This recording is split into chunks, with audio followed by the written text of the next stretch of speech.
Mga progresibong nga grupo nagapatigayon sa hublag protesta sa wala paghihapon natapos nga aganan flyover. Ginapanawagan sa grupo nga imbestigaran man ang proyekto. Si John Sala nakatutok live sa Barangay Aganan, Pavia, Iloilo. John?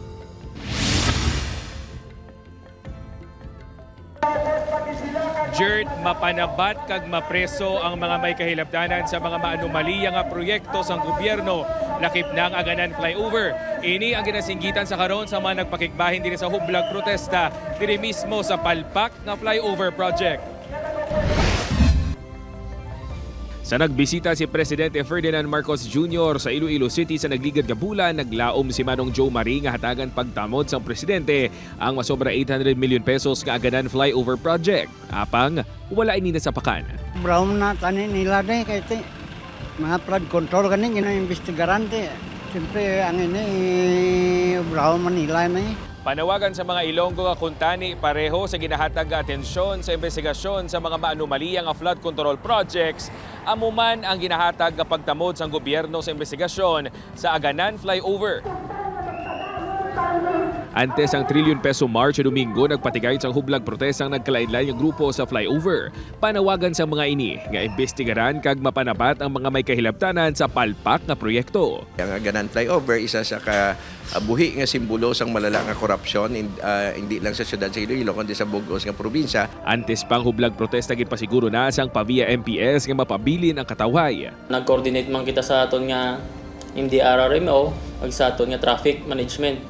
No, kaga nag-request man kita sa CDM sa IPPO sa provincial office namon para sa security. Sa palaabuton nga trilyon peso march sa Domingo, nagpanawagan ang kapulisan sa Iloilo City sa mga partisipante nga ipabilin ang kalinong. Ilabi na ginpaiway na ang no permit no rally policy.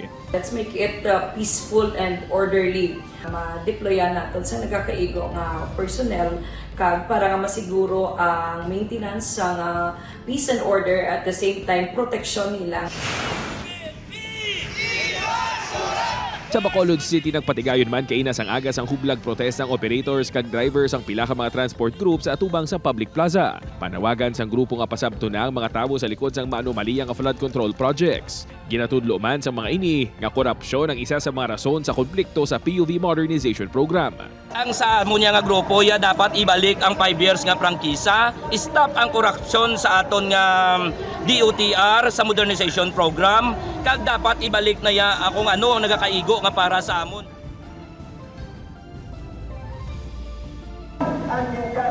Jert, nagapadayon pa ang hublag protesta sa karon kag ato nakitaan nga ginatos ang nagpakigbahin.